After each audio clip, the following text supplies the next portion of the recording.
Et oui, bonjour, la communauté de coups critiques, c'est encore moi, Pépé. Et aujourd'hui, nous explorons ensemble la deuxième vidéo portant sur le fameux domaine public, un monde de possibilités. Autant pour les univers de fiction, les écrits, les visuels et bien plus encore, pour des créatrices et des créateurs de jeux de rôle, autant pour les passionnés qui veulent se plonger dans des univers qu'ils peuvent exploiter à leur sauce de façon souvent commerciale. Pour ceux et celles qui ne savent pas de quoi je parle, eh bien déjà je vous conseille d'aller voir la première vidéo sur le sujet, mais tout de même, un petit rappel en vaut la peine. Chaque année, le 1er janvier, il y a un phénomène légal qui se produit dans tous les États signataires de la Convention de Berne. Au coup de minuit, des milliers d'œuvres de partout à travers le monde deviennent libres de droit. Ainsi, vous êtes libre de réutiliser et d'exploiter ces œuvres. Elles peuvent être des livres, des chansons, des films, des illustrations. Les illustrations deviennent ainsi, les œuvres en soi deviennent libres de droit. On dit qu'elles tombent dans le domaine public. Ça appartient au patrimoine culturel de la société. On peut les utiliser à notre façon. Toutefois, comme à la première vidéo, il y a quelque chose que je dois mentionner haut et fort qui pourra faire un peu m'enlever un certain poids sur les épaules ainsi qu'une certaine responsabilité tout de même. C'est assez important que je le mentionne. Cette vidéo va aborder plutôt l'utilisation de l'art dans le contexte d'un jeu de rôle sur table. Ainsi, je ne suis pas professionnellement qualifié pour vous assurer que tout ce que je vais mentionner ou présenter dans ces vidéos seront 100% utilisables dans votre contexte ou votre situation. Les droits et les applications du domaine public vont changer d'un pays à l'autre et il est important de connaître les différences entre ce qui existe dans les différentes possibilités. Et au-delà du domaine public, en fait, et là c'est quelque chose de nouveau, au-delà du domaine public, vous allez voir, c'est un peu crunchy, un peu plus, un peu moins, disons, tourné fun dans le ludique, ce segment-ci de cette vidéo, mais je trouve que c'est intéressant et c'est aussi important de l'aborder. Au-delà du domaine public, c'est important de connaître en fait les différentes licences existantes. Parce que bien qu'on parle souvent du domaine public, il y a aussi des publications, des œuvres, ou même on va dire des paquets de stock hard que vous pouvez acheter sur Internet, c'est-à-dire une compilation d'œuvres visuelles qui ont été publiées par l'auteur lui-même et qui permet une réutilisation des dites œuvres pour votre projet de jeu de rôle ou votre projet, peu importe, mais vous avez le droit d'utiliser ces images-là. Mais ça, ces images-là ne sont pas nécessairement dans le domaine public. Elles ont une licence, en fait, qui leur est attribuée. Une licence qui peut être utilisée par les créateurs de jeux de rôle, mais qui pourrait être utilisée aussi par d'autres personnes selon certaines conditions. Ce sont des licences libres de diffusion et les plus couramment utilisées sont ce qu'on appelle les licences Creative Commons ou les licences CC.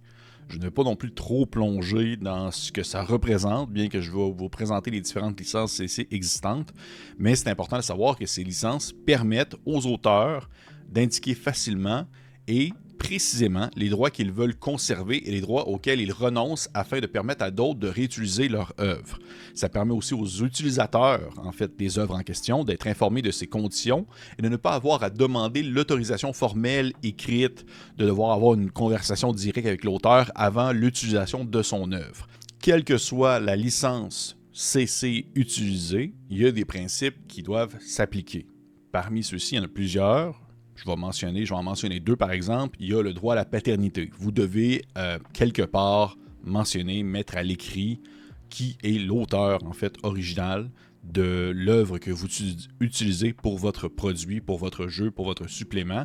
Et lors de la rediffusion d'une œuvre, éventuellement modifiée parce qu'il y a certaines licences qui le permettent, il est impossible d'imposer les conditions d'utilisation de l'œuvre qui altèrent ou restreignent les termes de la licence initiale. Beaucoup de mots. Simplement pour dire que vous ne pouvez pas, dans le fond, changer la licence qui est accrochée à l'œuvre originale, même si vous modifiez l'œuvre, tout simplement. Rapidement, je vais vous nommer les 6 licences qu'on pourrait retrouver sur une œuvre. Une œuvre que vous achetez en ligne, un paquet d'illustrations ou même des illustrations uniques que vous pourriez retrouver par exemple sur soit un Patreon ou même sur différents sites de revente d'illustrations ou même dans certaines conditions, dans certains partages que vous pourriez faire avec un auteur à condition que vous avez le droit d'utiliser son œuvre mais selon certaines contraintes parce qu'elle est publiée sous une licence particulière. Il y en a 6 en tout. Je vais les dire très rapidement, parce que je ne veux pas non plus vous endormir.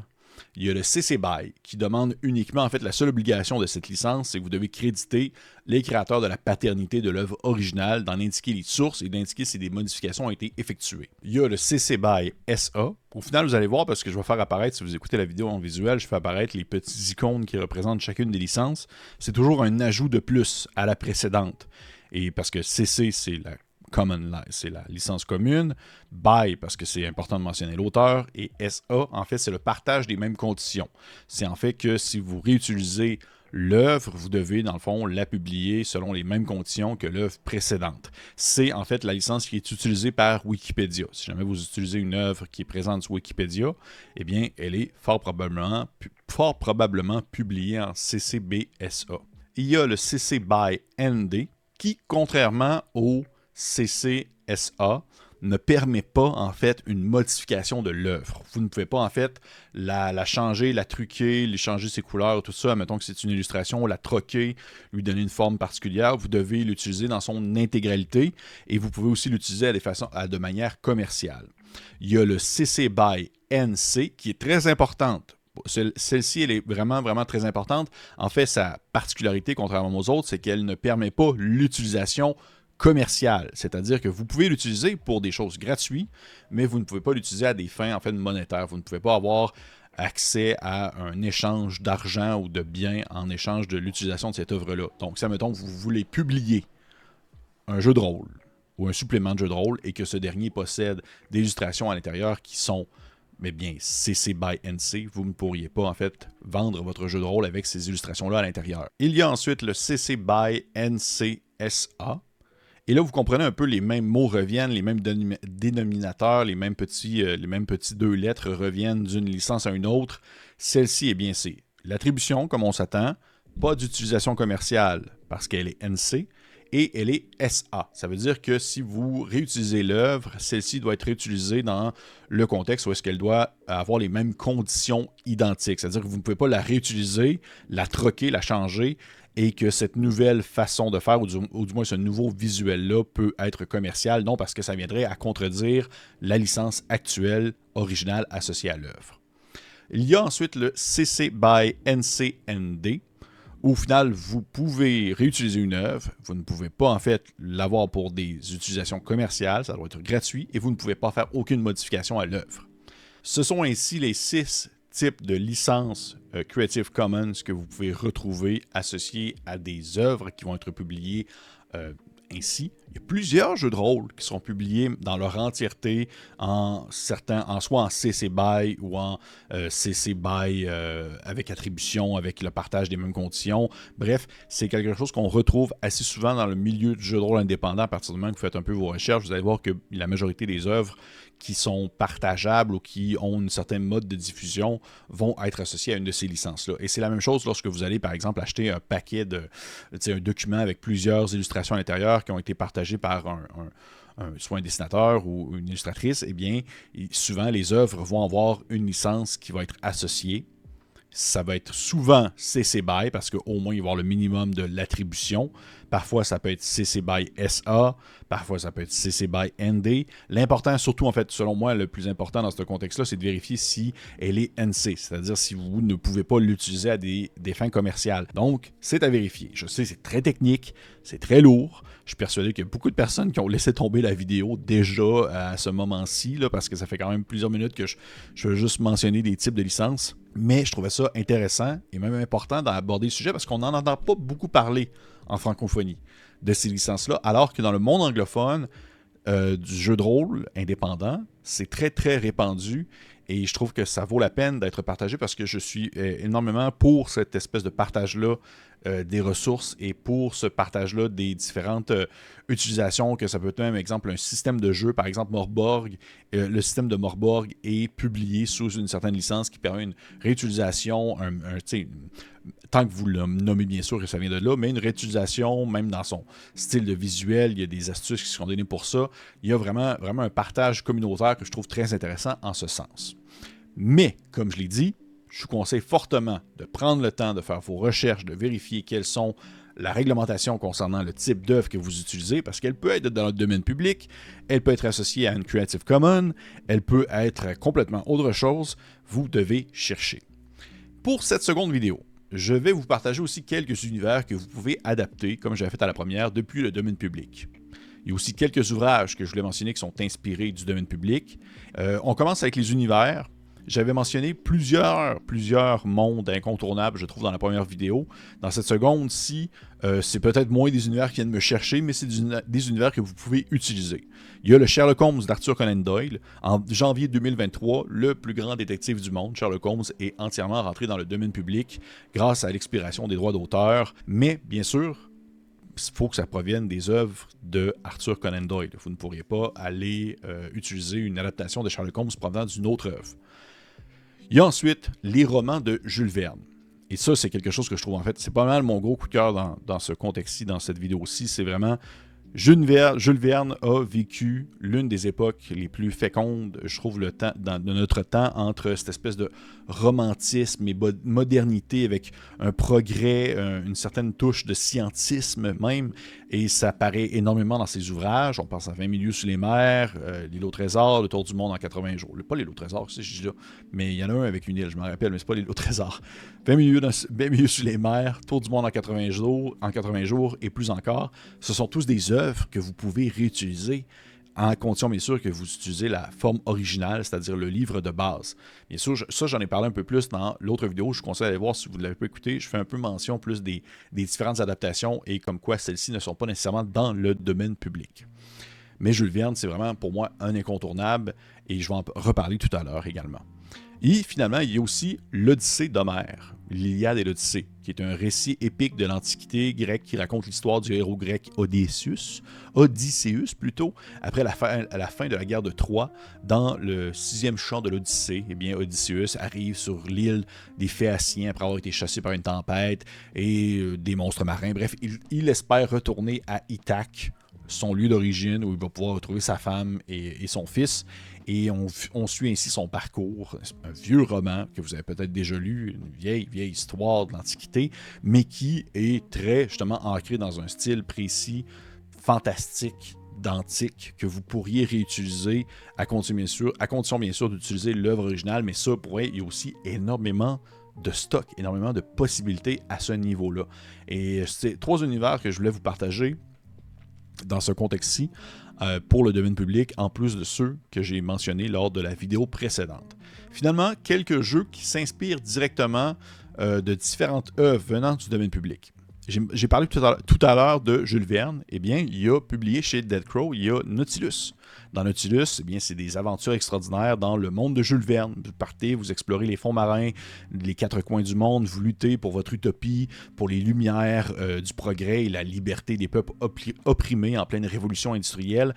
C'est un jeu que j'ai pas eu l'occasion de lire, mais pour vrai, c'est une thématique qui vient beaucoup me chercher. J'aime beaucoup ça, justement, tout ce qui touche révolution industrielle, l'espèce d'Uchronie, l'histoire avec une petite touche de scientisme, une forme de science qui est un peu surréaliste, avec des techniciens, des baleiniers, des soldats, vraiment incarner des personnages qui voyagent au travers du Nautilus, le fameux vaisseau du capitaine Nemo. Et pour moi, une source d'inspiration vraiment impressionnante et j'aimerais beaucoup lire ce livre-là, mais malheureusement, il n'est pas distribué au Québec. Donc, peut-être, si quelqu'un de chez Dead Crow écoute cette vidéo, clin d'œil, sait-on jamais. Il y a ensuite Sherwood. Sherwood est un tout petit jeu. Je l'ai quelque part dans ma bibliothèque, mais c'est vraiment minuscule et j'ai eu de la difficulté à le retrouver. Il va falloir que je fasse un espèce de ménage où je trouve une façon de cadrer, de placer le tout, là. Sherwood est un jeu, en fait, d'hors-la-loi. C'est inspiré par les récits fantasy moderne de Robin des Bois.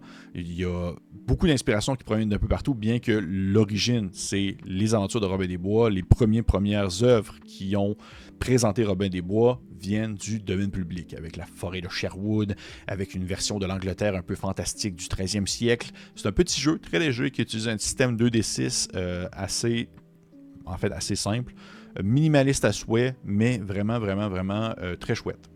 Et finalement, un dernier pour la forme, c'est Broken Tale. Broken Tale, C'est ma voix d'animateur, de présentateur de trailer de film. Broken Tale transforme les contes classiques pour donner une nouvelle vie aux voyous, une chance de rédemption à chaque personnage qui a été relégué au rôle de méchant pendant des siècles. Ça, c'est ma voix j'annonce des films. Cependant, qu'est-ce qu'un conte de fées sans méchant? Ainsi, les histoires de Broken Tale, eh bien, ce sont les héros qui sont maintenant, en fait, une part d'ombre dans cette histoire. Le petit chaperon rouge est maintenant Red Hood Iskra. Alice au Pays des Merveilles est devenue Alice. C'est une directrice d'hôpital des merveilles pour enfants, emprisonnant les patients dans le hall des esprits. C'est un jeu dans lequel les personnages vont endosser les rôles d'anciens méchants des contes de fées, qui proviennent tous, majoritairement, du domaine public, que ce soit Christensen, que ce soit les frères Grimm. Ce sont des œuvres, la version originale de ces œuvres-là est dans le domaine public, bien que plusieurs adaptations ne le sont pas. Et d'ailleurs, ce livre-là, comme Nautilus, qui est en français, va être traduit par Arkham Asylum Publishing. Il y a eu une campagne de sous-financement qui est terminée pour ça, mais au moins, vous le savez, ça va être quelque chose qui va être accessible. Finalement, je voulais conclure cette vidéo avec des ressources. Comme j'avais fait lors de la première vidéo, des ressources que vous pouvez utiliser pour votre jeu, qui peuvent vous permettre d'avoir accès à certaines œuvres, ou à certains visuels, à certaines illustrations, qui sont dans le domaine public ou qui sont sur une licence Creative Commons. Il y a Sword and Source qui propose en fait du fantasy art, dans le fond, de l'art de fantasy pour vos jeux de rôle. C'est une petite compilation assez chouette avec quelques tags qui permettent de savoir un peu dans quoi est-ce que vous vous promenez.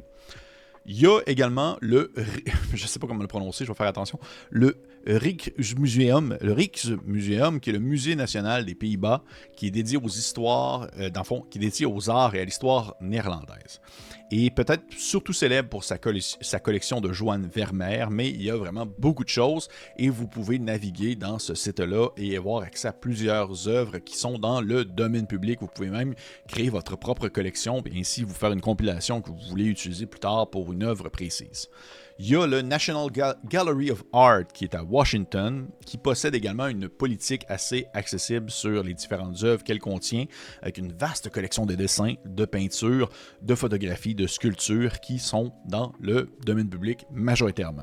Parlant de licence Creative Commons, je mets aussi également en lien des illustrations de Felipe de Silva Faria, qui est un illustrateur d'aujourd'hui. C'est pas du tout un vieux peintre qui date du siècle dernier, c'est vraiment pas ça. C'est un illustrateur d'aujourd'hui qui a illustré pour plusieurs jeux de rôle et qui propose sur des sites spécialisés comme Itch.io certains packs que vous pouvez acheter ou même avoir gratuitement. Il y en a certains qui sont gratuits pour l'utilisation en fait de ces dessins. Et pour vrai, il dessine vraiment bien en noir et blanc des super belles illustrations qui vont présenter différentes créatures, des animaux, certains même aventuriers et plus encore, beaucoup dans le fantasy. Et voyez-vous, il y a un de ces packs qui est gratuit, c'est le Megafauna Stock Art Pack, qui vous propose d'avoir accès à des illustrations de créatures animales, des animaux de la préhistoire. Et ça, bien, c'est du Creative Commons. Vous devez mentionner l'auteur dans votre publication, qui est en fait Felipe da Silva Faria, mais ce n'est pas du domaine public. Ainsi, vous avez tout de même, dans le fond, certaines contraintes, c'est-à-dire justement la mention de l'auteur au minimum, mais je vous conseille de prendre le temps de bien lire en fait ce qu'il mentionne dans ses différentes descriptions de ses packs, parce que ça peut changer d'un pack à l'autre. Et finalement, vous pouvez trouver sur DriveThruRPG des compilations où des gens en fait vont compiler dans des fichiers une quantité assez impressionnante d'art venant du domaine public et elles vont les mettre dans le fond accessibles aux gens en format de pay what you want, payer comme vous voulez pour au moins la recherche d'avoir fait cette compilation-là.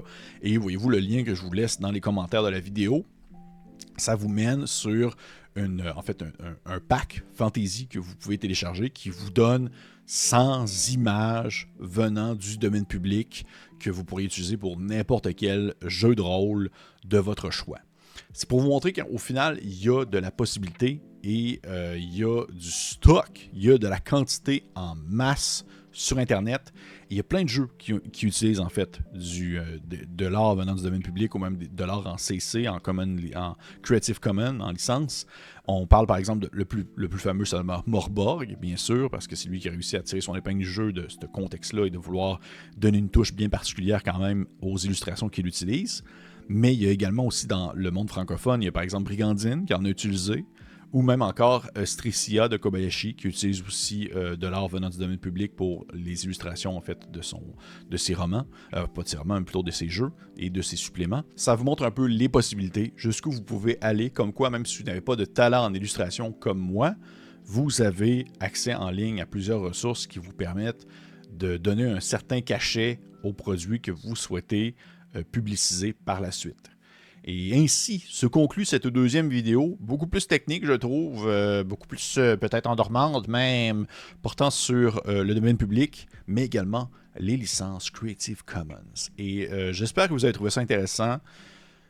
Ça a été du stock quand même, ça, j'ai trouvé ça tough à faire. J'espère que ça a été inspirant, j'espère que je vous ai appris des choses. Si jamais vous avez des questions, bien sûr, le mettre en commentaire.